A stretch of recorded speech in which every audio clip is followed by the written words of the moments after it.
Bom,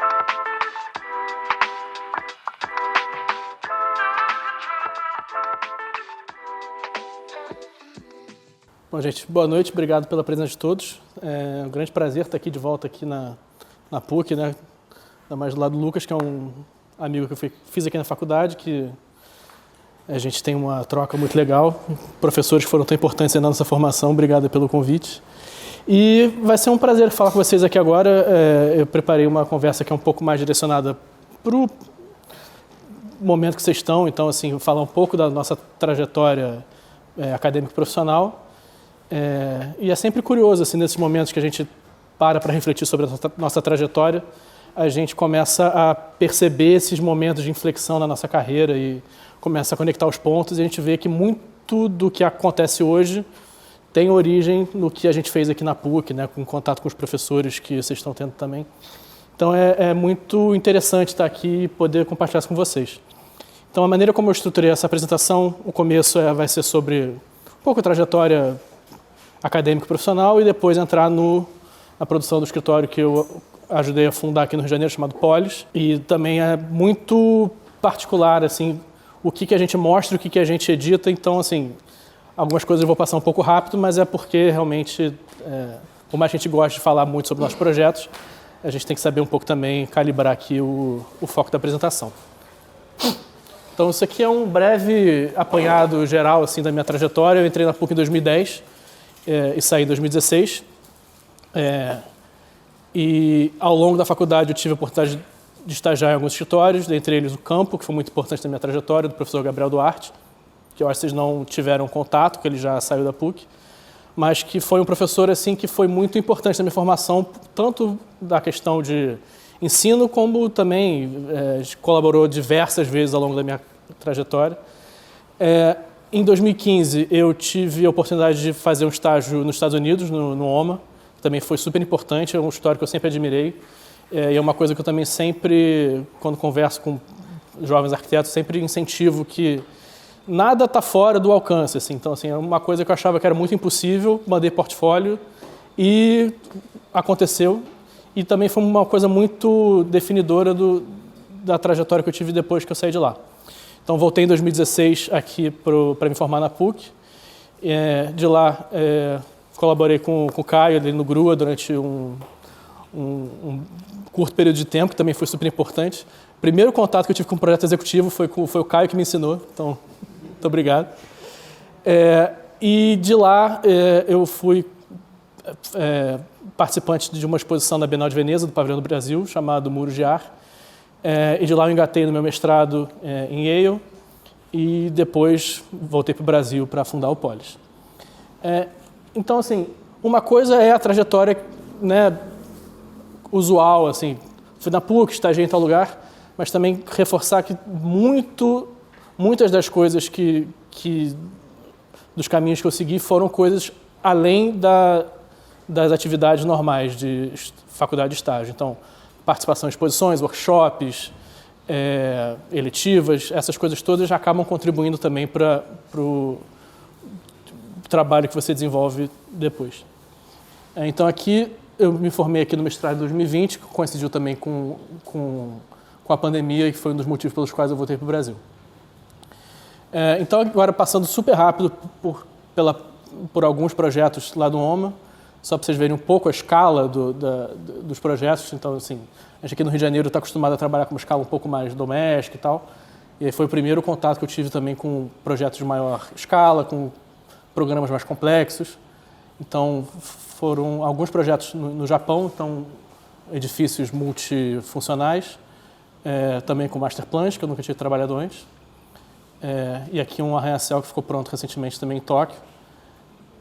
E muito da cultura do escritório lá do OMA são coisas que foram introjetadas na minha ética de trabalho, que eu tento também ser multiplicador. As partes boas e as partes ruins, como eu vou falar daqui a pouco, também a gente deixa para lá. Mas então sempre essa carga de pensamento sempre sobre os projetos, sobre qualquer projeto, independente da escala, tudo se discute, tudo se pensa, tudo se repensa. Então, não é porque um arranha-céu é uma casa pequena, tudo isso se tem exaustivamente projetos e opções e, enfim, desenhos, maquetes, renders, isso tudo. E aqui é um pouco o lado também, a gente aprende as coisas boas e também aprende o que não fazer.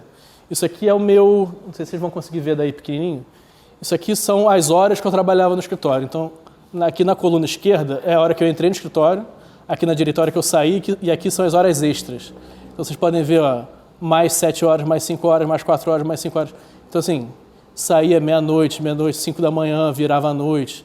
Então, assim, é uma coisa que a gente tem essa cultura assim, muito perniciosa na arquitetura, que hoje eu tendo no escritório, a gente tenta não propagar.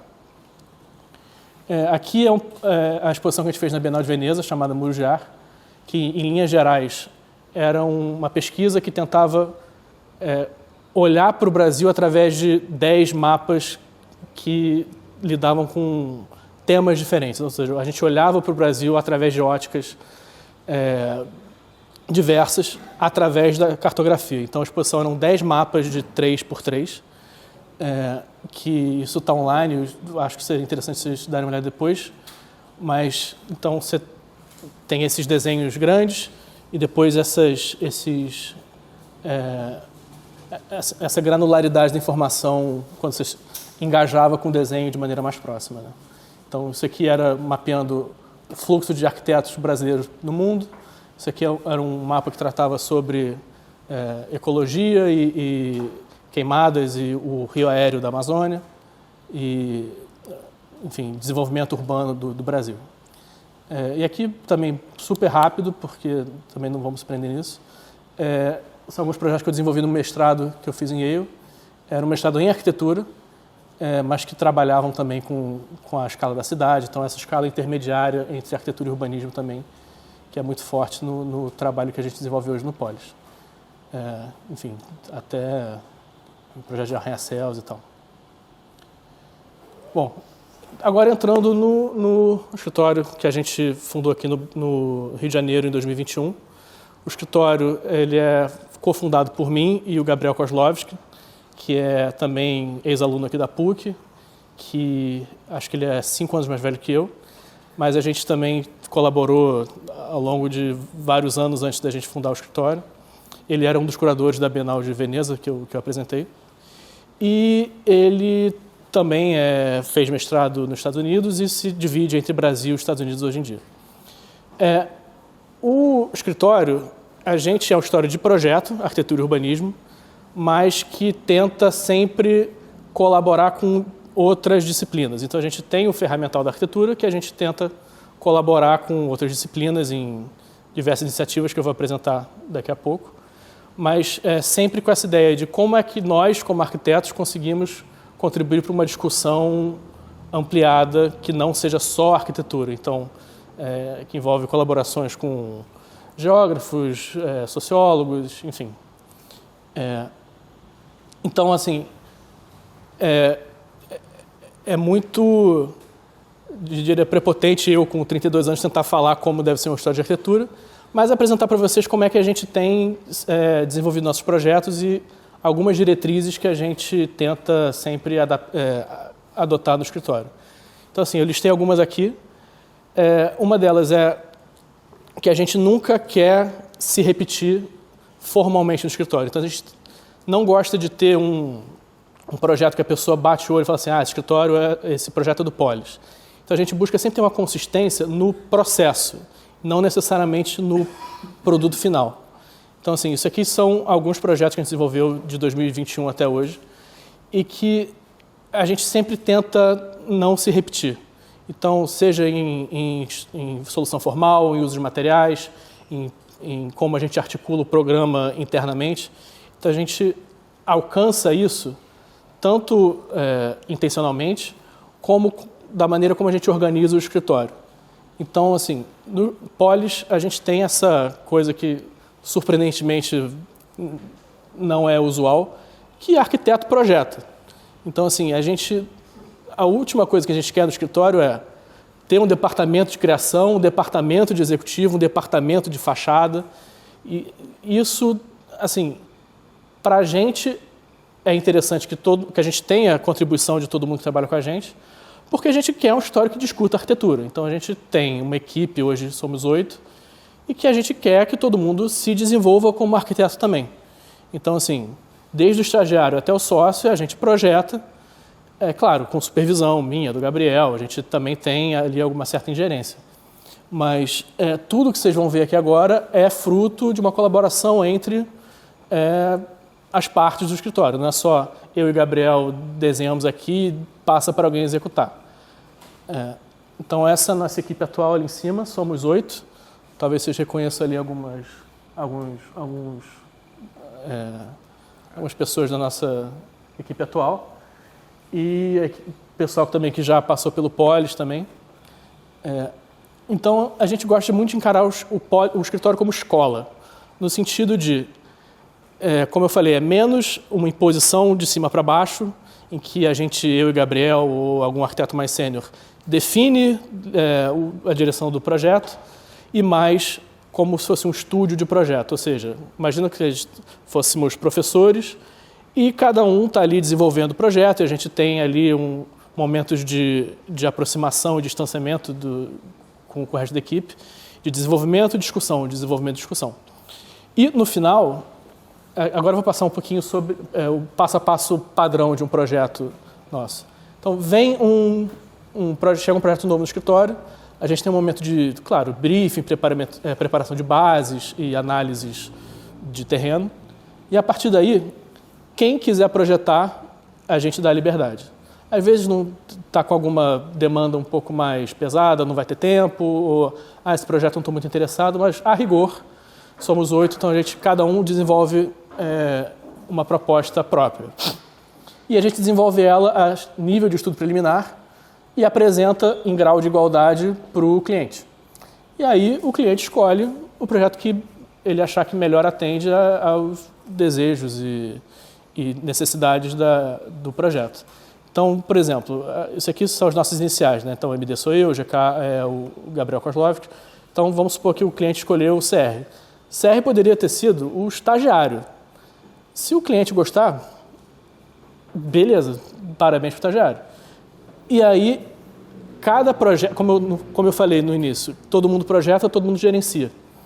Então, esse projeto entra no fluxo normal de trabalho de anteprojeto, projeto básico, projeto executivo, e cada um dos projetos do escritório tem uma pessoa que responde por ele. Então, é como se fosse a gente chama de gerente de projeto. De novo, eu e o Gabriel, a gente está de olho em tudo, a gente coordena, né? Está ali também para não deixar as coisas, a peteca cair, mas com isso a gente garante que todo mundo no escritório tem uma sensação de autoria.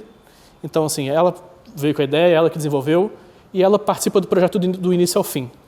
Então, do ponto de vista do escritório, a gente garante que a gente tem sempre oxigenação constante de ideias e conceitos e não se repetir.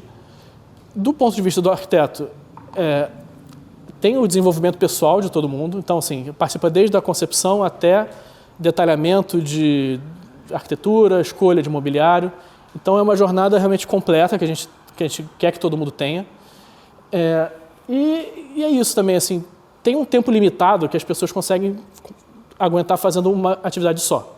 Então, se você está num escritório de arquitetura que você só fica fazendo detalhamento de banheiro, a não ser que você seja apaixonado por detalhamento de banheiro, vai chegar uma hora que a pessoa não aguenta mais.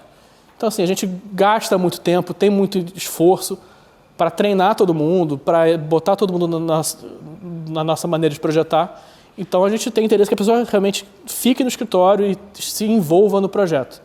Então, assim, se você ama o que você faz, se você está realmente interessado, você vai, né, se esforçar um pouco mais, você vai querer entregar um pouco melhor. Então, assim, a gente está tentando construir essa cultura de trabalho em que as pessoas queiram desenvolver os projetos com a gente. Aqui um pouco também sobre os desenhos. A gente é muito criterioso com tudo que a gente produz.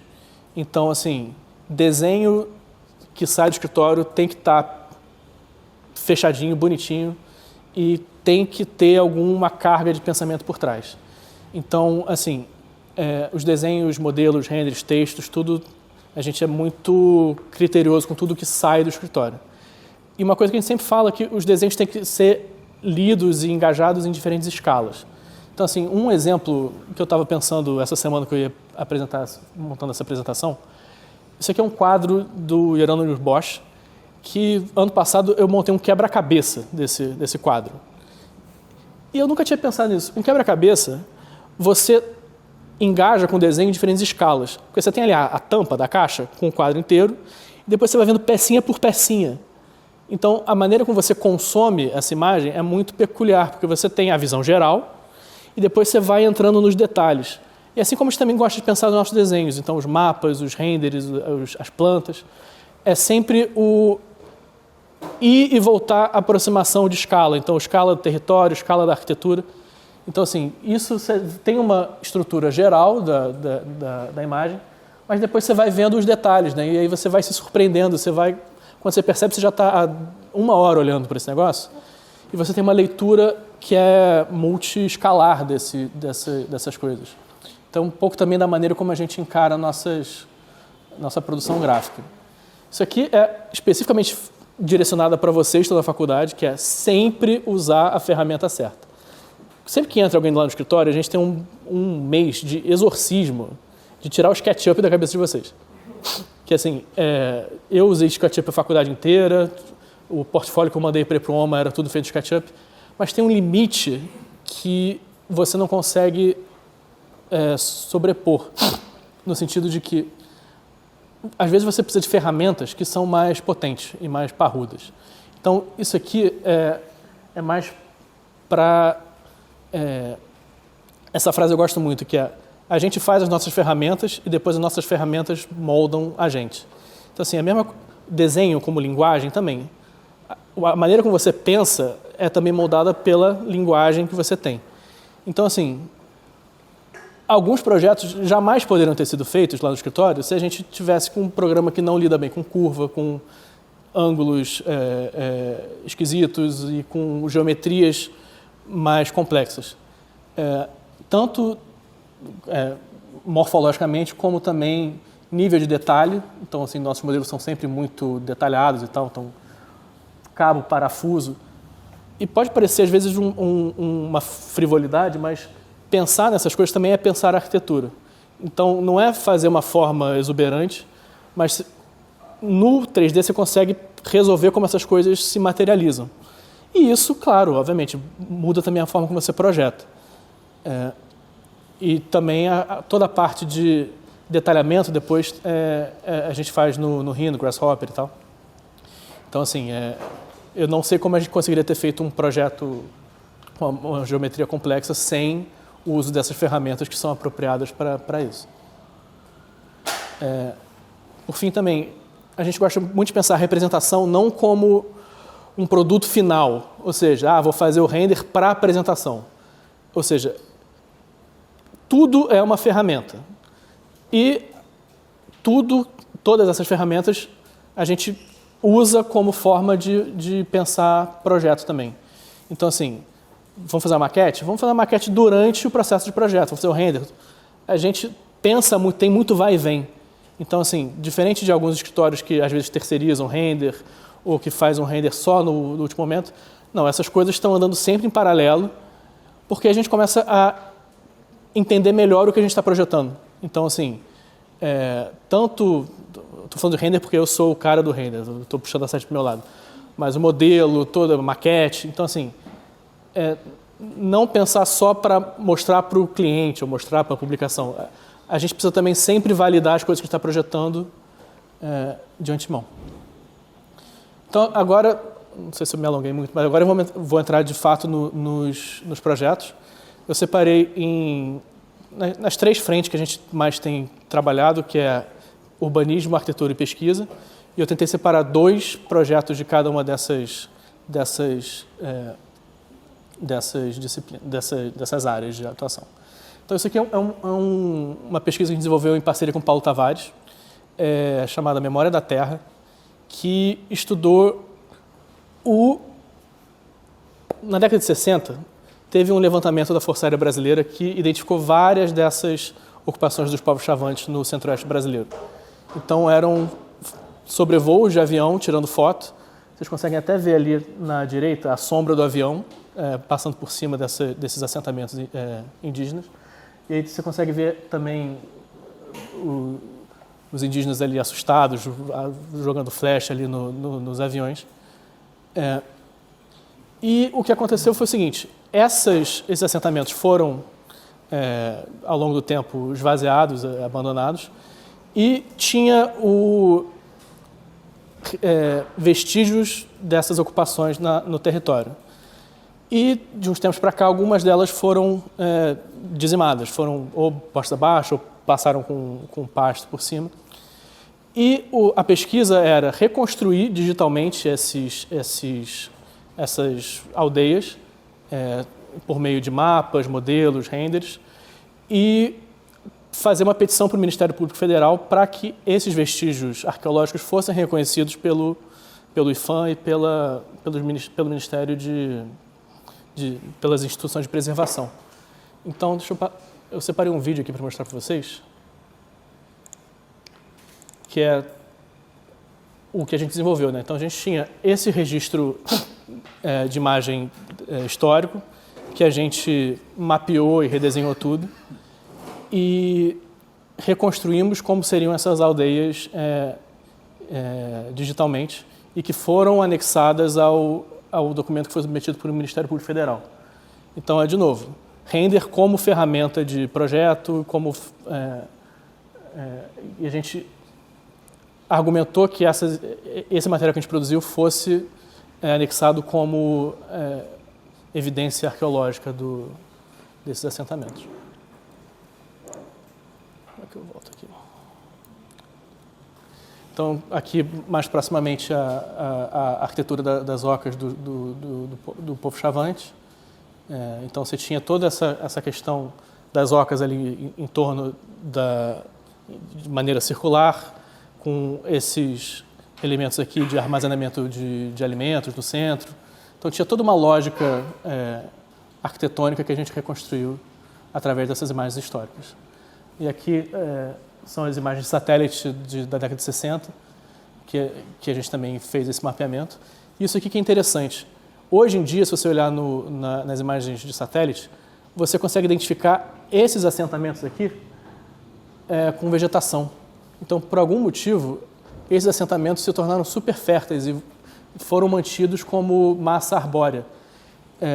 E a principal aldeia do povo chavante foi detonada recentemente. Então, hoje você não consegue mais identificar essa massa vegetada.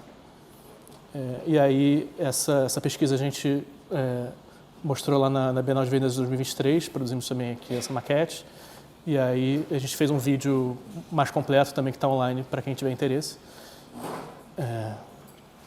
O segundo pesquisa que a gente colaborou também com o Paulo Tavares e a Agência Autônoma foi um caso que talvez vocês tenham ouvido falar, que foi um massacre em Paraisópolis, em 2019, que foi uma incursão policial durante um baile funk na favela de Paraisópolis, de São Paulo, e que, em decorrência dessa incursão, foram vitimados 9 jovens.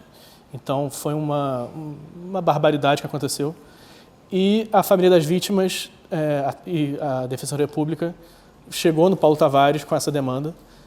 Paulo Tavares também já colaborou com o Forensic Architecture, talvez você já tenha ouvido falar, que desenvolve essas iniciativas de visualização e contraposição de versões em casos de violação de direitos humanos.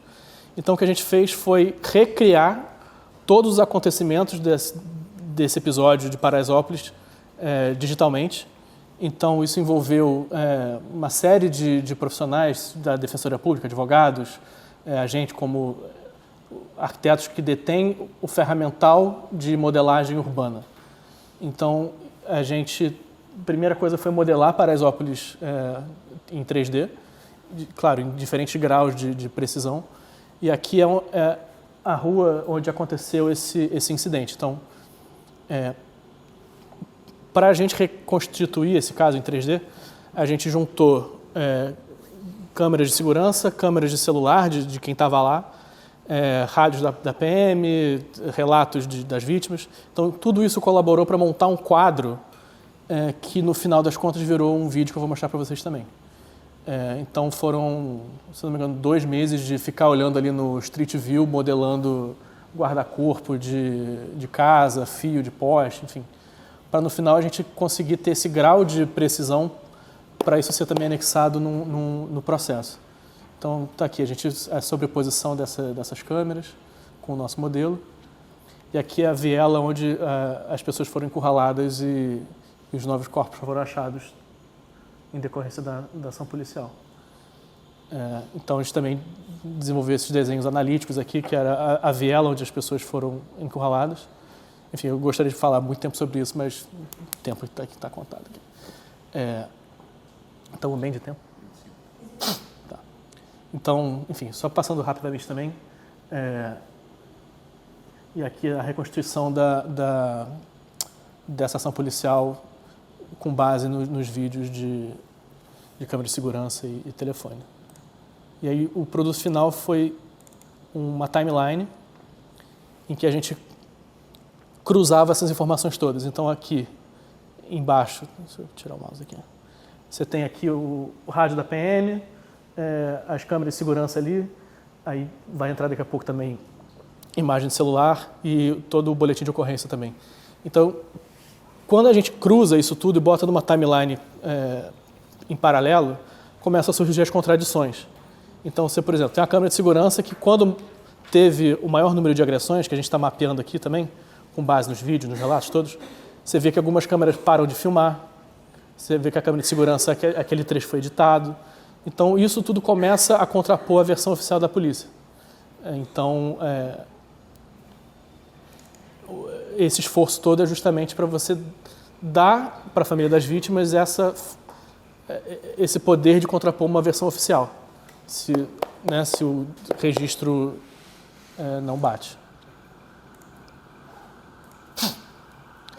Agora entrando mais na parte de urbanismo, projeto em si. Aqui o concurso em Charitas, que eu e o Lucas fomos concorrentes, os dois perderam. Mas que, enfim, concurso é sempre curioso, né? Porque a gente bota o melhor que a gente tem no mundo. Meu Deus do céu. Enfim, é uma oportunidade que a gente tem de projetar sem cliente. Então, assim, é sempre uma oportunidade que vocês estão, né, pensando em seguir a carreira de arquitetura, que a gente sempre estimula que vocês também se envolvam. Passando muito rapidamente, esse projeto é em Charitas, ali em Niterói. E essa aqui chama-se Comunidade do Preventório, uma favela que tem ali. E o projeto era para requalificar essa orla aqui de Charitas. Então a gente tinha aqui no centro do projeto a estação de barcas do Niemeyer. E o nosso projeto se estrutura através da água. Então você tem aqui a baía ali de Charitas. Então você tem a água que entra aqui de um lado e a água que desce pela montanha e passa pelo preventório. Então a gente estruturou esse círculo aqui através de filtragem de água para a requalificação dessa enseada. Então a gente tinha aqui a água poluída que vinha da Baía de Guanabara, que passava aqui por plantação de alga e mariscos, que atuam como filtrantes dessa água.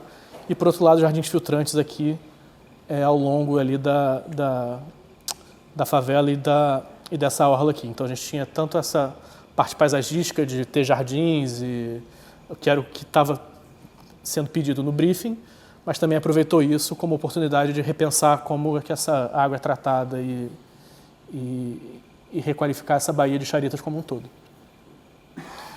E tinha aqui, claro, a parte de projeto de praças e jardins e tal, que eu também não vou entrar muito em detalhe agora.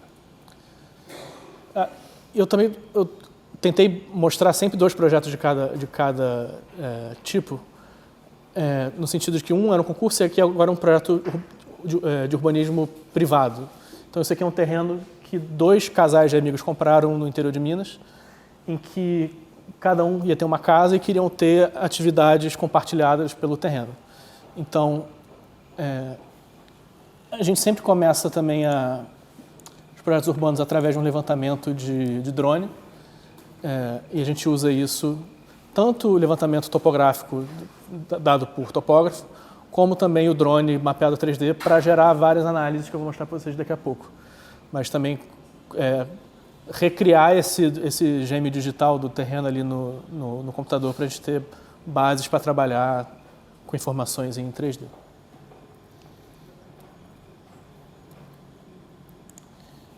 Então, a gente, com base nesse levantamento 3D, a gente consegue fazer análises de insolação e a partir de qual hora cada região do terreno está na sol, está na sombra, para também auxiliar na localização de cada um dos equipamentos.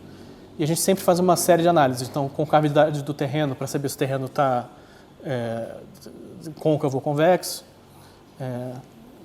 altitude,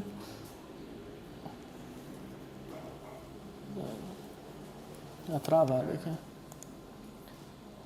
Bom, fluxo de água e inclinação, né, para saber o quão íngreme é cada parte do terreno.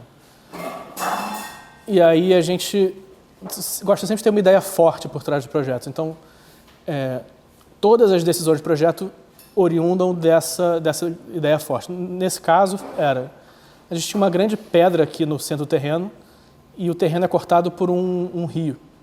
Então, a gente colocou as casas de cada um dos casais em extremos do terreno e fez uma série de eixos ao longo dos quais a gente orientou programaticamente os equipamentos. Então, a gente tinha um eixo aqui de lazer, outro eixo de serviço, um eixo de produção, um eixo de habitação. E conectou isso tudo em torno dessa grande pedra aqui, que é também onde esse rio faz essa curva. Então, a gente gosta sempre de entender a morfologia do terreno para daí derivar essas ideias fortes do projeto. Então, desenvolvimento de projeto urbano, né, sessões típicas e tal. E também desenvolvimento desses equipamentos individuais, de cada um desses usos. Então, tinha galinheiro, tinha galpão, casa de caseiro e tal. Então, a gente desenvolveu a arquitetura dessas duas casas e também todos esses equipamentos que estavam distribuídos ali ao longo daqueles eixos que eu estava falando anteriormente. Enfim, detalhamento dessa parte paisagística toda, dessas vias de acesso e tal. Bom, arquitetura. Eu trouxe também 3 tipos de projeto que a gente tem costumado desenvolver no escritório. A gente chama de cabines por falta de palavra melhor, mas que, principalmente depois da pandemia, entrou na loucura da habitação mínima no meio da natureza, né? O pessoal estava cansado de ficar em casa, queria construir um lugar para trabalhar, passar fim de semana ali no meio da natureza. Então, foram nossos primeiros projetos de 2021, que eram arquiteturas super enxutas, mas que foi também um ótimo laboratório de desenvolvimento de projeto, né? Porque a gente conseguia ter bastante liberdade de criação e exploração formal. Então, esse aqui foi o nosso primeiro projeto divulgado depois do concurso Charitas que eu mostrei agora, que era simplesmente um quarto elevado, né? Então, você tinha essa associação de pórticos que iam girando em torno de um eixo central. Então, assim, como resultado é uma geometria super complexa, mas que parte de uma operação muito simples, que é você ter um eixo longitudinal e que essa geometria vai abrindo. Então, lá dentro a gente tem essa cobertura curva e vidro. E aí, lá em cima está a cama. Aqui as vistas internas. Essa aqui é um projeto para o mesmo cliente, no mesmo terreno, porque aquela tinha extrapolado um pouco o orçamento, que acabou sendo mais cara do que... Essa aqui saiu mais cara do que a primeira, mas que a gente também gosta muito, que é uma casa que todas as funções da casa são embutidas dentro desse muro de concreto. Então, como vocês podem ver, ela é toda de vidro, em torno dela toda, e tudo está plugado nesse muro de concreto. Então, aqui está a entrada da casa, você entra aqui na sala, você tem aqui a bancada da cozinha, a pia do banheiro, você tem aqui a banheira, o vaso sanitário está aqui dentro também, e tudo a gente colou nessa parede. Então, conceitualmente, é como se a gente tivesse esse monolito que a gente escava e vai definindo as atividades. Enfim, como eu disse, a gente gosta sempre de explorar esses conceitos e traduzi-los em desenho. Então, a gente gosta muito dessa sucessão do corte ao longo dessa parede, que cada um deles tem uma atividade. Então, lavanderia, banheiro, cozinha, vaso, chuveiro. Então, ao longo dessa parede, a gente conseguiu embutir essas atividades todas. E aqui estão os renders que a gente apresentou. Então, de novo, todas as decisões de projeto se originam de uma ideia forte. Se a ideia forte é que essa parede comporte todos os usos, a gente pendurou a cama na parede também, sabe? Nada sai dessa parede. E aí está a vista lá externa. E aqui vocês podem ver também esses nichos que abrigam essas atividades todas. Entrada, vaso sanitário. E a gente está num momento muito peculiar do escritório que a gente ainda não conseguiu tirar foto das obras executadas. Então, está esperando ali o paisagismo ainda pegar um pouco, porque não vai ser tudo grama. Mas está aqui a execução do projeto, né? Então, está aqui a parede de concreto com esse volume engastado ali no concreto. E aí de noite você tem o contrário, né? Isso vira uma grande lanterna ali na paisagem. Tá. Então, pessoal, 5 minutos eu vou voar aqui. Projetos de reforma que tratam com pré-existências. Isso aqui é uma casa do Sérgio Rodrigues, em Itaipava, chamada Casa Gato Félix, que é uma casa super importante, assim, tem toda uma questão de pré-fabricação em madeira, que o Sérgio Rodrigues foi super inovador no Brasil na década de 60 e 70, chamado Sistema SR2, que quando a gente pegou esse projeto, a gente fez uma super pesquisa sobre o sistema SR2. Então a gente teve que desenhar isso aqui porque a gente não achou em lugar nenhum, assim, acho que uma coisa devia ser super estudada hoje em dia, principalmente com esse mote de construção em madeira. E aqui está a exposição do Sérgio Rodrigues no Museu de Arte do Rio, aqui em 1960. E é uma casa que tinha ali o térreo que tinha sido mexido, que a gente, enfim, não vou entrar muito em detalhes, mas teve essa questão do respeito pelo que já estava lá antes. Então, assim, esse é um projeto que a gente tentou mimetizar com a casa que estava lá antes. Então, a gente fez essa passarela aqui que não existia, essa passarela aqui. E tinha toda uma questão de estudo de cor também, que o Sérgio Rodrigues era muito particular com o estudo de cores. Então, a casa, quando a gente pegou esse projeto, tinha uma paleta de cores que não refletia os projetos do Sérgio em geral. E a gente fez uma pesquisa também sobre as cores que o Sérgio utilizava e tal, que são essas cores aqui. Enfim. Aqui está a passarela lá nova que a gente fez. E essa aqui é um projeto em Genebra, que também era uma casa térrea, em que a gente fez um segundo andar. E aqui, como não era uma pré-existência que a gente não julgou que precisasse muito respeito, a gente fez uma coisa um pouco que se destacasse um pouco mais. Assim. Então, a gente fez esse grande volume.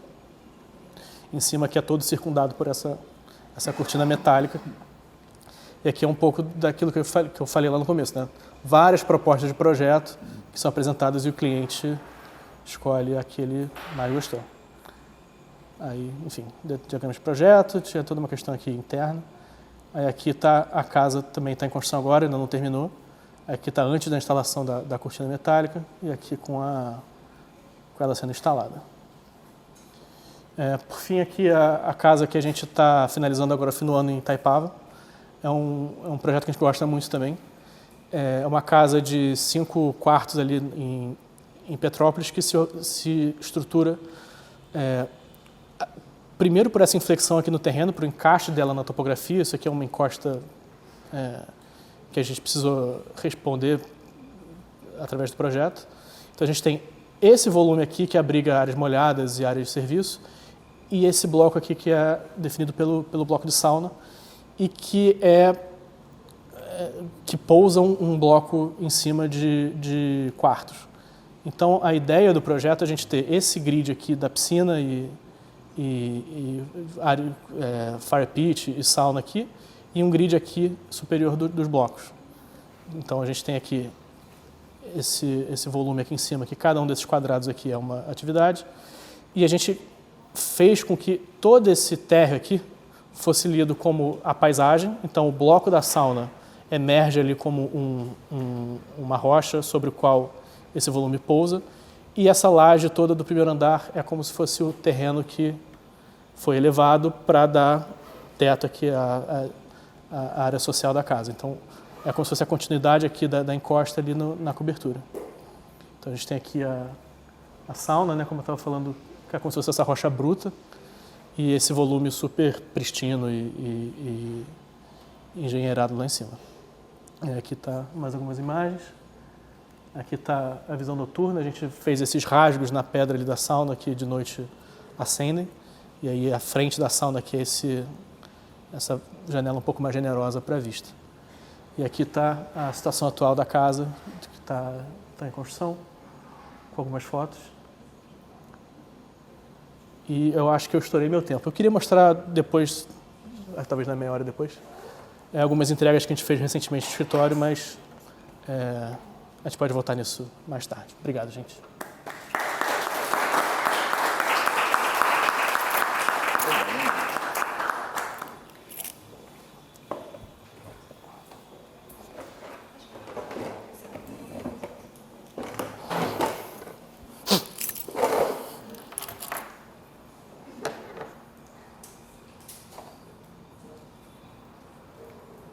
Ótimo. Boa noite. Acho que ainda estão aqui. Sei que já está tarde, mas também queria agradecer o convite, a Mari, todo mundo que ajudou a organizar. Realmente, como o Miguel falou, é sempre bom voltar aqui para compartilhar um pouco do que a gente já fez até agora.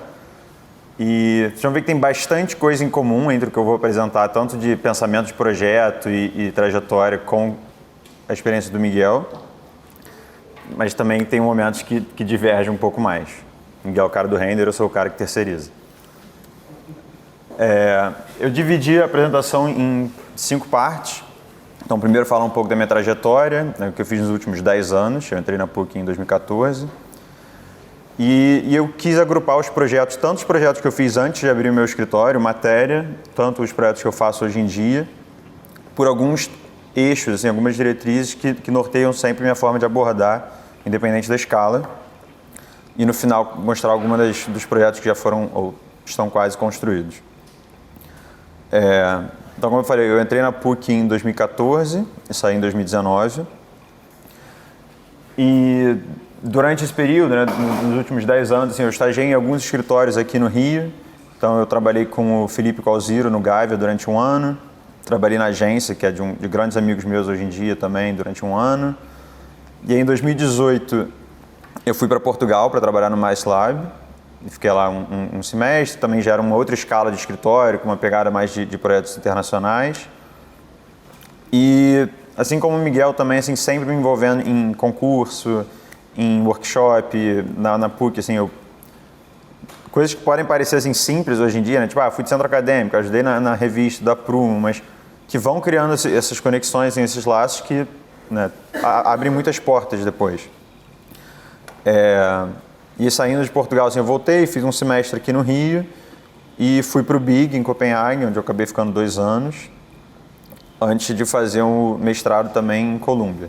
Mas eu vou voltar aí nessa trajetória, assim, mostrando um pouco mais. Mas esses 3 escritórios que eu trabalhei, assim, primeiro, o Gávea, a agência e o MySlab. E aí eu peguei algumas descrições, assim, tipo, da abordagem de projetos deles, que eu acho que tem muito a ver com minha produção hoje em dia, assim. Então, essa questão de uma precisão de forma, de criar um espaço mais aberto e flexível possível, de pensar desde das geometrias e situações mais complexas até a coisa simples do cotidiano, assim, que possa melhorar algum detalhe do dia a dia.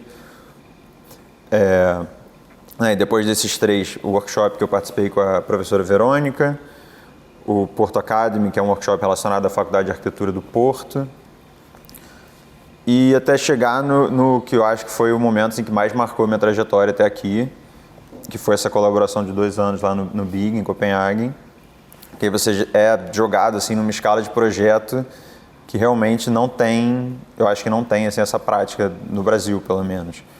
Então você sai de projetos pequenos, né, de uma reforma residencial, uma reforma de uma loja, uma casa, um apartamento, que, né, não estou desmerecendo, tá igual importância, mas para lidar com uma escala e uma complexidade de programa, de uso, de fluxos muito diferente.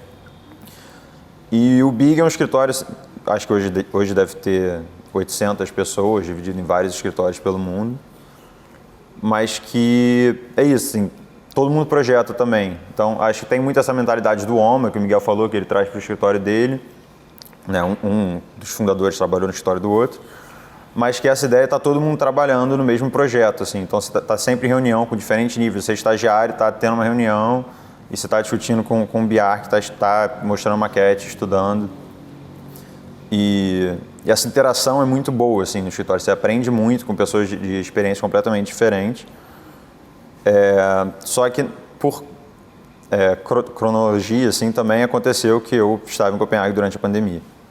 Então você perdi completamente esse contato do escritório tão rico e me vi do outro lado do mundo, completamente sozinho, trancado num apartamento. Me demiti. E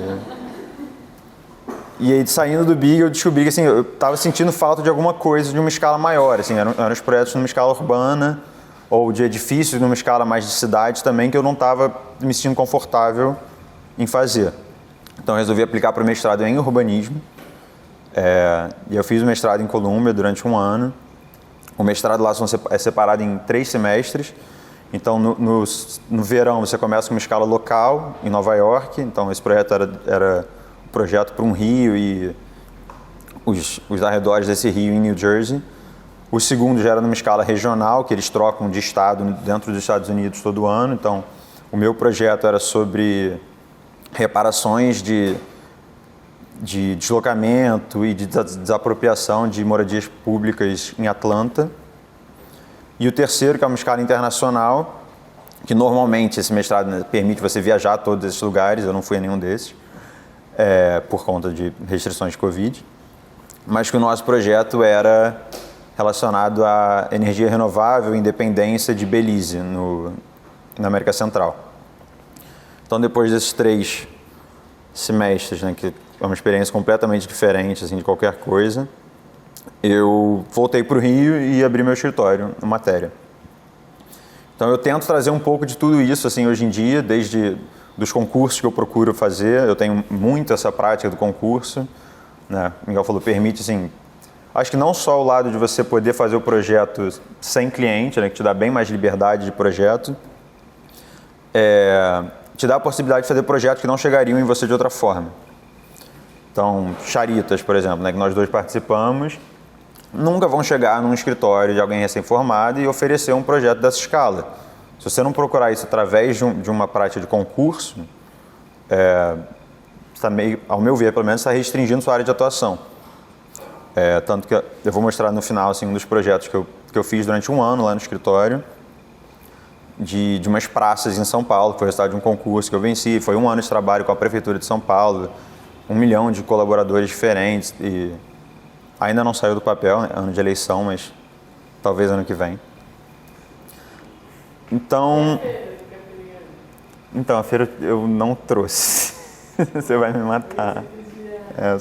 Se der tempo no final eu abro, eu tenho a apresentação pronta, mas tive que cortar porque estava com 200 slides.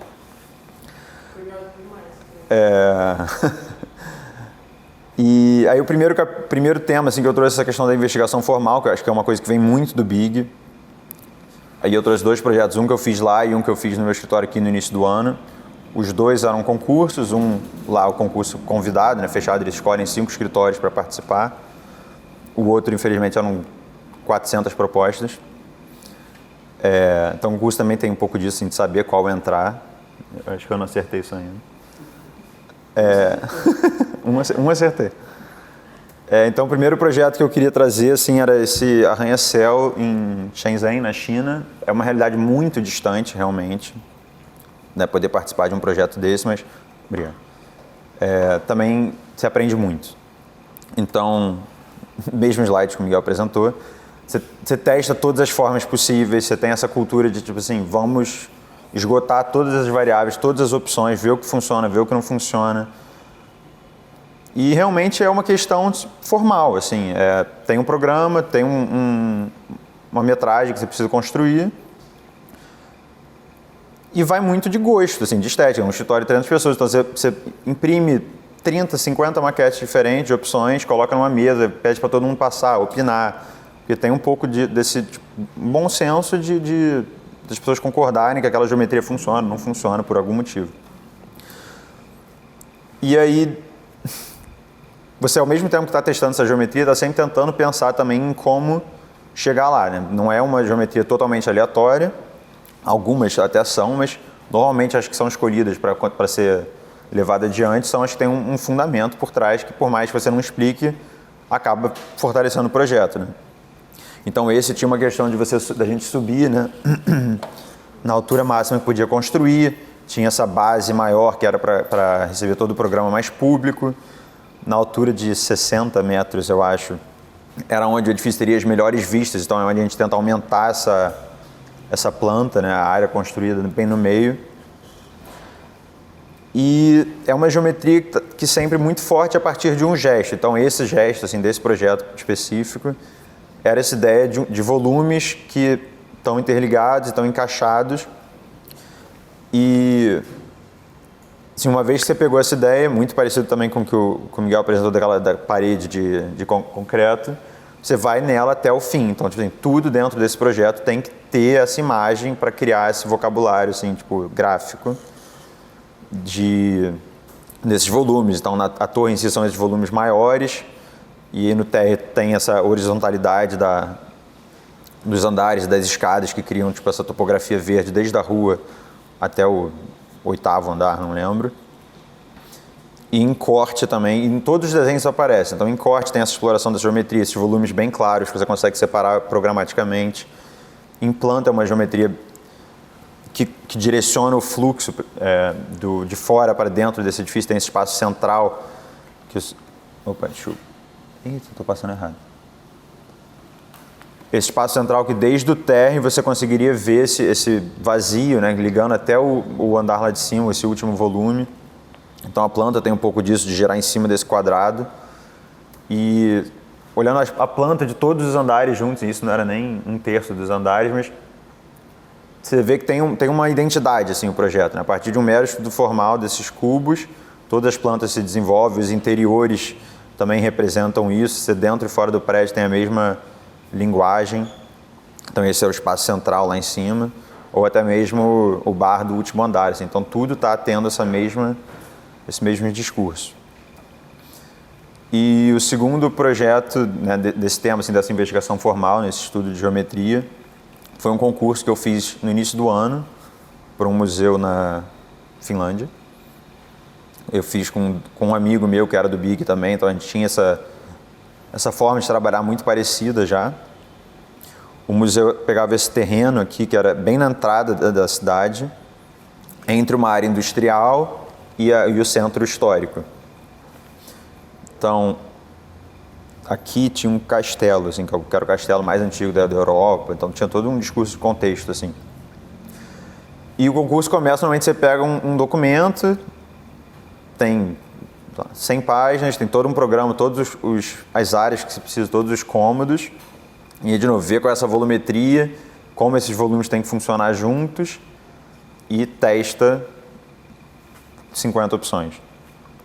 Então, normalmente, assim, do jeito que eu gosto de trabalhar, assim, você define uns ângulos de vista, né? Eu trouxe esse ângulo de cima para facilitar, mas você normalmente salva uma câmera no programa que você está usando, qual é a vista de uma chegada, qual é a vista de outra chegada e qual é a vista de quem está chegando de barco. Então você coloca todas essas opções juntas e imprime, assim, coloca tudo junto e vê. Pô, essa aqui funciona melhor para esse ângulo, mas não resolve tanto o outro lado. Essa aqui funciona, até escolher uma, é bem difícil. E de novo, volta para o diagrama para tentar como explicar e como entender também essa geometria, que às vezes é uma geometria extremamente complexa, mas que uma vez que você entende como as coisas funcionam, fica muito mais fácil de projetar, de desenhar, de modelar. Então esse, assim, por mais que pareça um prédio, acho que uns 15 mil metros quadrados, partia de 6 volumes paralelos, né, que seguiam um pouco essa identidade de galpões industriais que existiam ali antes. A gente deslocou um pouco eles para criar essas 2 praças triangulares de quem chegava do fluxo principal da cidade e da Nova Orla. Então criava essa espinha dorsal, assim, esses volumes que atravessavam ela. Aí tem uma inclinação para receber a melhor iluminação. E a cada um bloco sim, um bloco não, a gente estica essa diagonal até o chão para criar umas rampas públicas que te levam até o terraço. Então, uma forma assim que era bem complicada de projetar, de entender os fluxos, mas que é um gesto muito simples. Então, o museu criava essa diagonal a partir desses 6 blocos e 2 praças triangulares, uma virada para a água e uma virada para os fundos. Então, de um lado, você chegando, você tinha essa continuidade do espaço público, né, essa verticalização do parque, mas do outro lado tinha uma situação completamente diferente, que você lia esses volumes meio galpões, de uma forma mais serial, assim. E a planta também representava isso, tinha esse grande eixo que resolvia todos aqueles cômodos que eu mostrei antes, assim, todos aqueles mini programas necessários, mas que depois, conforme você fosse subindo, esses andares se separavam e você criava essa conexão entre pisos do terraço para o mezanino, para o andar de baixo, para o primeiro de cima. Então, criava essa circulação bem fluida entre todos os pavimentos. Em vez de fazer um museu daquela caixa branca, a gente optou por trazer também essa geometria para dentro. Então, você lia essa diagonal em todos os ambientes, seja um ambiente de escritório, seja o lobby principal ou o espaço expositivo. Você estava sempre lidando com essas diagonais e com essa diferença de altura.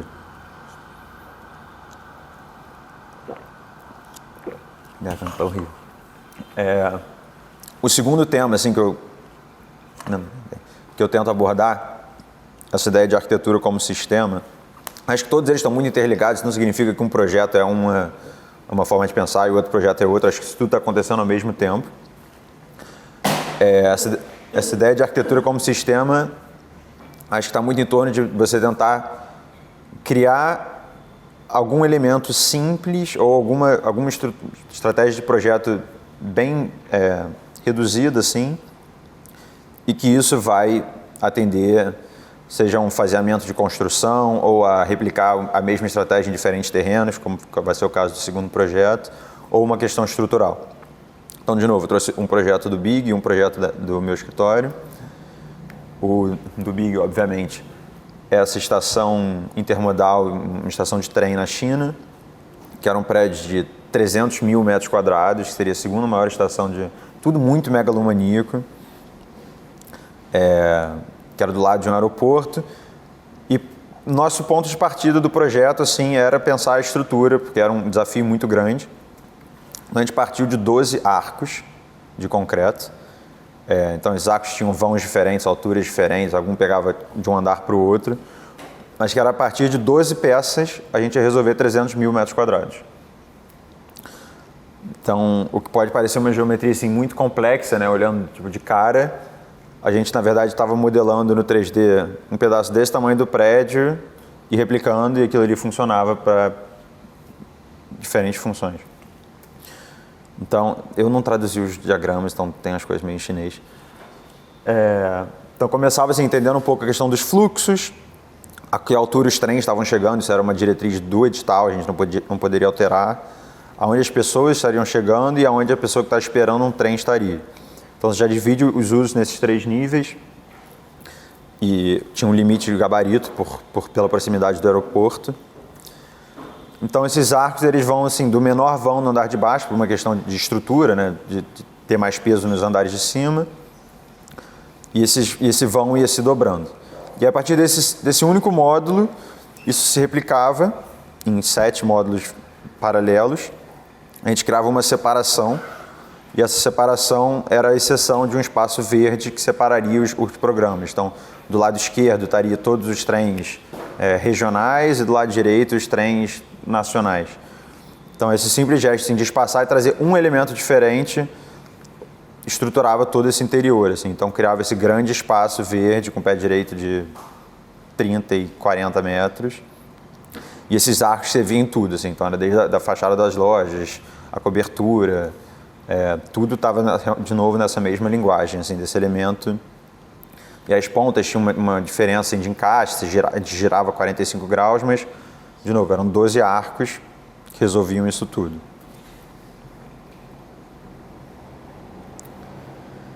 E aí, numa escala e programa assim, completamente diferente, esse projeto eu participei em 2022 com o Alziro e o Felipe. Eles me chamaram, era um concurso que eles tinham sido convidados para fazer, eles estavam querendo montar uma equipe, então foram eles e a equipe do Gávea, eu e o Diego Portas, não sei se alguém aqui chegou a ter aula com ele, acho que não, mas que era um concurso para uma habitação social em São Paulo, organizado pela Fundação Tite Setúbal. E eles tinham um conceito de uma arquitetura, de uma habitação social para aluguel, e que eles queriam replicar em diferentes terrenos nessa comunidade de subúrbio de São Paulo. E não sabiam ainda como ia ser construído, eles ainda não tinham terreno, um dos terrenos estava em negociação, mas o outro não, eles não sabiam se ia ter verba para construir tudo de uma vez. Então a gente queria pensar num sistema que, assim, se tivesse que ser para outro terreno, a gente conseguiria usar o mesmo projeto. Se quisesse construir metade, eles poderiam construir metade, não ia ter a sensação do projeto estar inacabado. Então acho que o sistema vem um pouco disso. E aí o projeto partiu dessa revisão da tipologia das vilas, só que introduzindo, em vez daquele espaço central das vilas com todas as habitações nos lados, a gente inverteu um pouco isso para transformar em pequenos pátios que criassem pequenos núcleos de vizinhança. Então, e trazendo também para a questão da moradia o lazer, o trabalho, a vida, tipo, trazer essa questão do contato com a terra, uma coisa mais de casa. E a gente começou olhando assim, tanto para os espaços vazios das cidades, da cidade de São Paulo, e como esse espaço se transforma a partir do uso. Então, tem 1 milhão de exemplos, mas eu trouxe hoje agora o vão do MASP, e essa ideia de serialidade, assim, que está presente tanto na arquitetura quanto na arte, essa obra do Donald Judd. E aí o projeto partiu desse módulo mínimo do que poderia ser esse vazio, esse pátio entre habitações, claro, conforme as dimensões do terreno que a gente tinha, um pouco da escala da arquitetura que eles estavam pedindo. Então, como esse espaço assim, verde, principalmente, poderia receber uma escada, um comércio, uma churrasqueira, um elevador, e como os apartamentos poderiam também ser estruturados a partir da mesma tipologia de construção. Então, o perímetro é sempre o mesmo, seja para um apartamento de um estúdio, ou de um quarto, ou de 2, ou de 3. Alguns pegavam duplex, alguns pegavam metade do duplex, outros tinham um vão. O estúdio tinha separação para ter uma opção de comércio na frente. Então, a partir desses dois elementos, o pátio e o volume construído, como a gente podia aplicar isso para terrenos diferentes, intercalando esses espaços e criando no térreo assim, essa sucessão de espaço construído, espaço verde, espaço construído, espaço verde, com um grande corredor que conectava isso tudo e ligava o terreno de ponta a ponta. Tinham 2 frentes de rua, era um terreno de esquina. E em cima, engraçado, olhando agora, assim, é muito parecido com a planta do museu que eu mostrei, assim, numa escala diferente, né? Essa história dos volumes com os pátios e que no andar de cima você agrupa eles de 2 em 2. Então, e você vai diminuindo a escala. Então, você cria o espaço grande, o espaço intermediário, o espaço pequeno. E tinha muito uma questão de materialidade. Então, no térreo, a gente quis esse tom mais terroso, do tijolo, que sujaria menos, tinha menos manutenção, ainda mais tendo jardim. E nos andares de cima, assim, tudo em branco para refletir também a luz e conseguir iluminar melhor esses pátios. E tinha todo um pensamento de material, de economia de recursos, por ser uma habitação social. E a mesma ideia replicada para um outro terreno mais quadrado, que em vez desses espaços estarem organizados linearmente, era um zigue-zague dos mesmos módulos. Então, que do acesso da rua, esse eixo central ligava para todos os lados. E em cada espaço verde acontecia um programa diferente. Então, aqui era escada, aqui tinha um elevador, aqui era o acesso dessas duas, aqui era mais relacionado ao comércio virado para a rua. Então, de novo, assim, esse espaço meio flexível, assim, que pode ser isso, pode não ser isso. Assim, o projeto, se isso mudar, não seria alterado. Se eles quiserem construir só os 3 primeiros módulos funcionam. Então, um pouco dessa ideia desse sistema. E aqui as imagens do outro terreno, também com a mesma ideia, com a mesma linguagem, mesma materialidade. Ai, estou bem de tempo. E aí, partindo para esse terceiro eixo, assim, acho que é onde acontece também uma mudança de escala, saindo um pouco da escala de arquitetura e indo para a escala do urbanismo, que eu tento bastante trazer assim, para o escritório hoje em dia, por mais difícil que seja. Essa questão de resiliência, adaptação frente às mudanças climáticas e questões mais sociais, mais do desenho de cidade mesmo.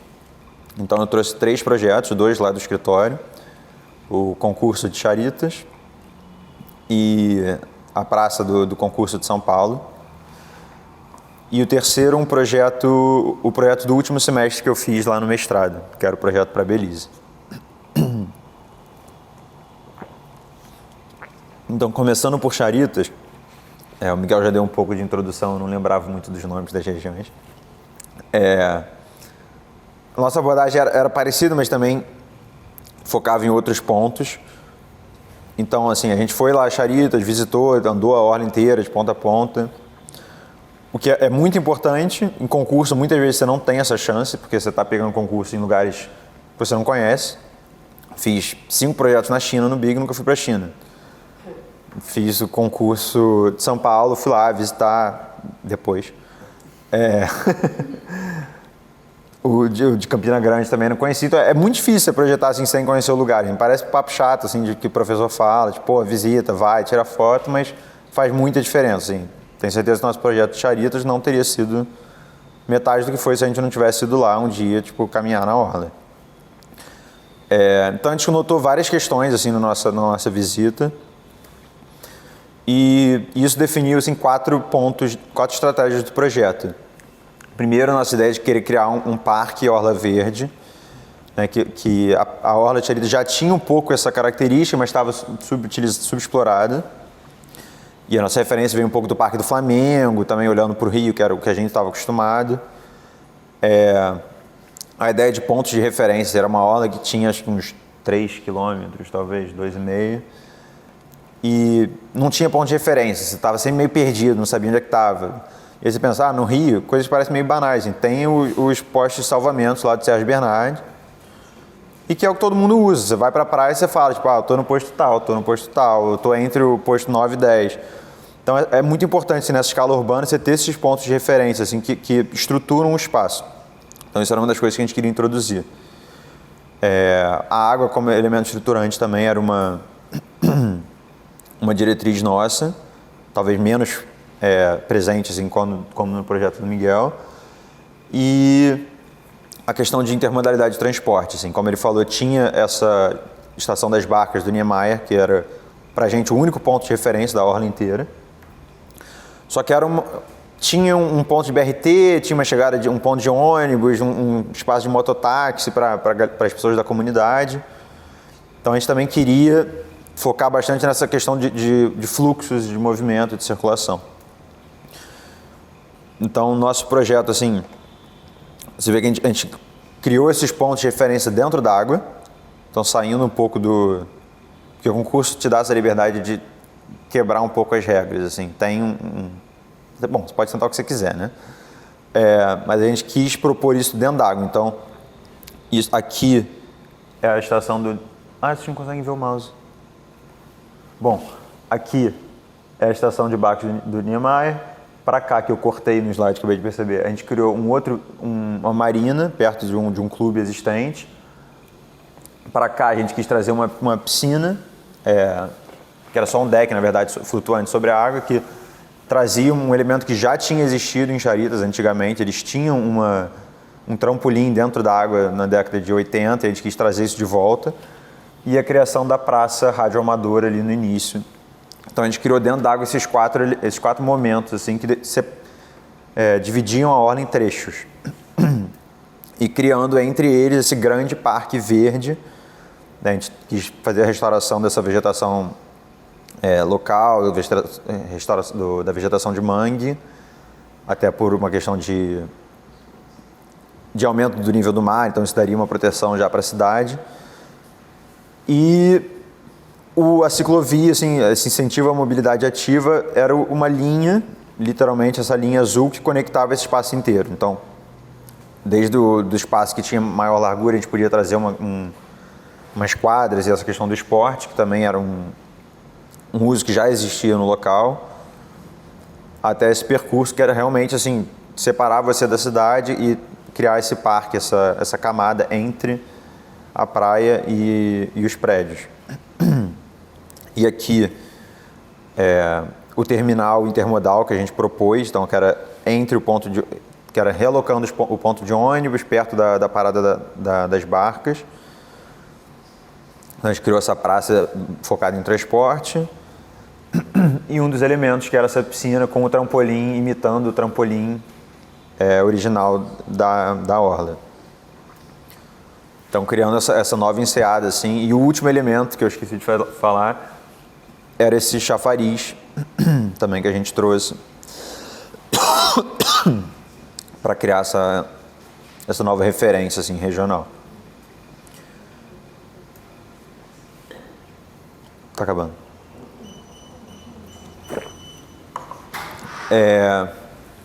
O projeto da Praça João Mendes, em São Paulo, foi o concurso que eu falei que eu ganhei em 2022.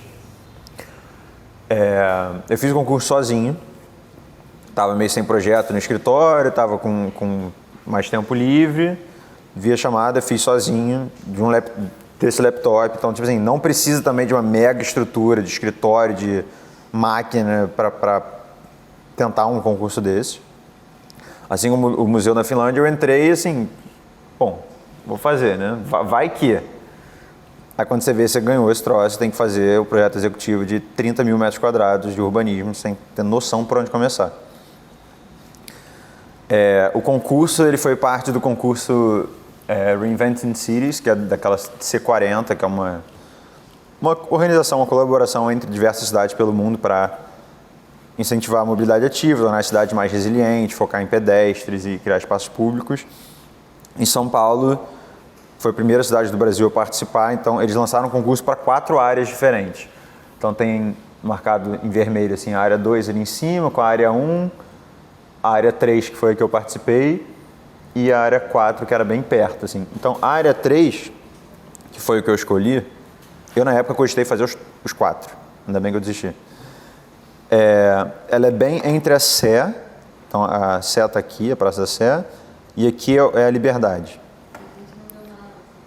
Esqueci. Obrigado.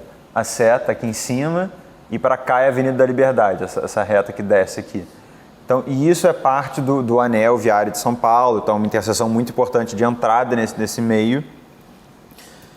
E é um espaço de uma importância histórica muito grande, assim. Então tem o fórum aqui é a Catedral da Sé, eu vou mostrar, mas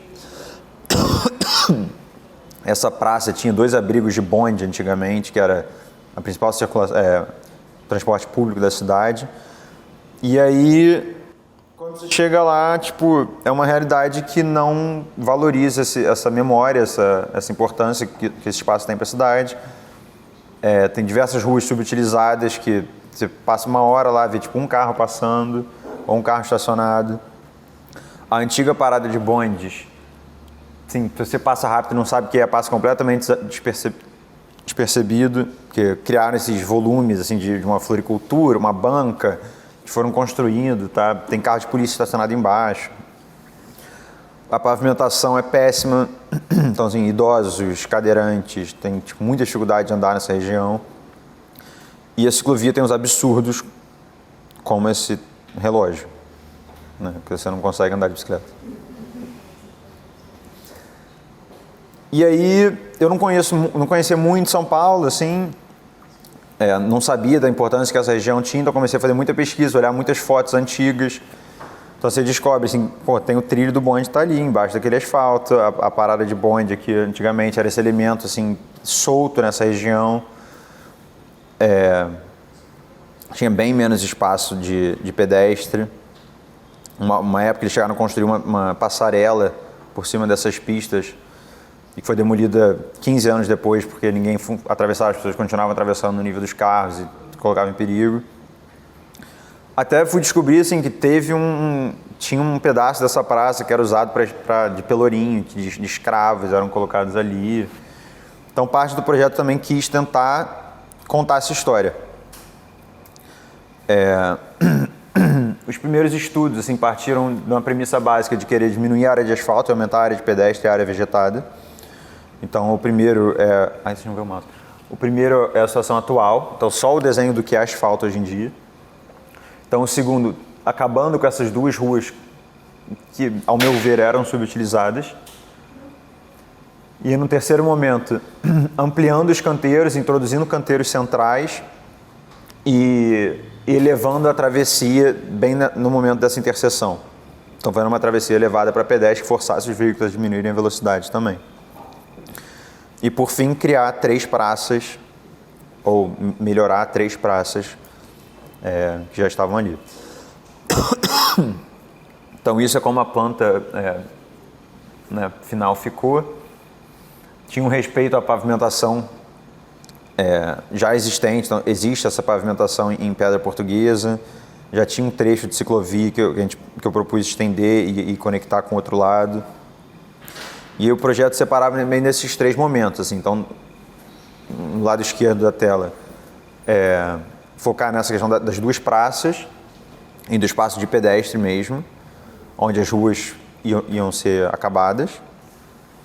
No meio, onde está a interseção, essa interseção elevada com a ciclovia.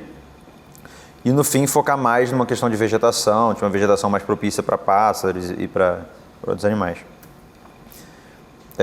Então, criar essa praça, assim, tinha todo o pensamento do piso, desde o piso tátil, assim, para ajudar deficientes, até criar um espaço para leitura, porque tinham 2 sebos históricos ali na mesma quadra.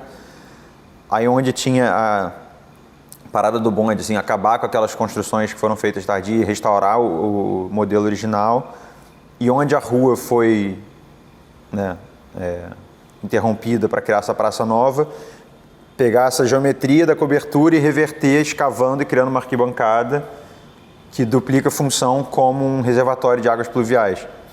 Então aqui esse espaço mais rebaixado, todo o caimento dessa praça foi feito para isso, vai ter uma cisterna, então essa água, por exemplo, pode ser recolhida e ser reutilizada para irrigação de toda essa vegetação nova que foi introduzida. E ao mesmo tempo fica esse jogo bem claro, assim, de cheio e vazio, né?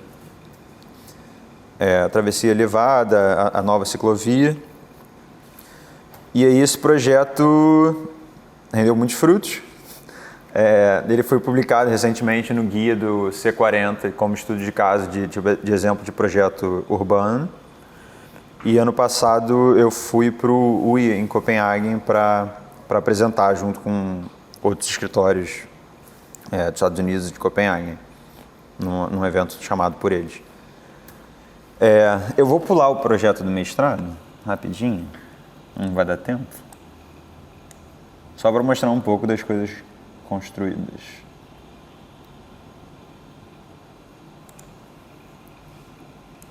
Acabou? Não, 5. Bom, construídos. Eu abri a história tem muito pouco tempo, em 2021. Assim, esses 2 projetos que eu mostrei, os 2 começaram antes de eu ir para Nova York fazer o mestrado. Então, assim, um acabou a obra ano passado e o outro está acabando até agora. Então, também tem essa questão que demora um pouco para ver as coisas acontecerem. Assim, é meio frustrante se você não tiver muita paciência. Miguel falou também, ele tá esperando para tirar foto das casas. É um processo, assim, essa praça de São Paulo, sei lá, vou ter ela pronta para tirar foto daqui a 3 anos, se for o caso. Espero que menos. Mas eu trouxe 2 projetos que foram construídos numa escala mais de arquitetura, menos urbana. Um é uma casa aqui no Rio e outro um prédio, os 2 na Barra. E talvez mostrar um pouco como toda essa lógica de pensamento assim, influencia esse outro tipo de projeto mais direto também, mais prático. Então a casa, que foi o primeiro projeto de fato construído do escritório, comecei sozinho também, Eu trabalho sozinho hoje em dia, assim, dependendo da demanda, se aparece um projeto maior, eu me junto a alguém, me junto a outro escritório. Esse, por acaso, eu me juntei a Carol num certo momento para ela me ajudar, tá ali.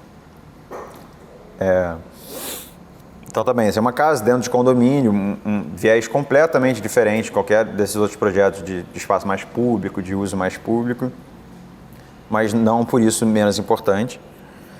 Então, e um pouco de como é o processo, assim, começa olhando o terreno, então as restrições não são questões urbanas de por onde as pessoas chegam ou onde é que tem uso, onde é que tem transporte público, assim, tá, o condomínio tem suas restrições, né? Então vamos partir disso, entender como funciona. O cliente já tem uma ideia dos usos que ele quer ter, dos cômodos, quantas áreas.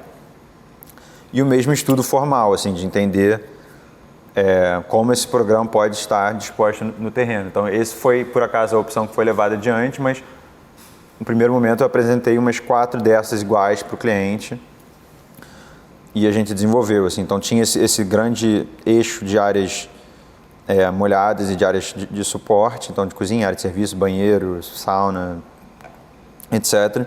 E do outro lado o espaço mais de uso social, assim, a sala e a varanda aqui atrás, e no andar de cima os quartos.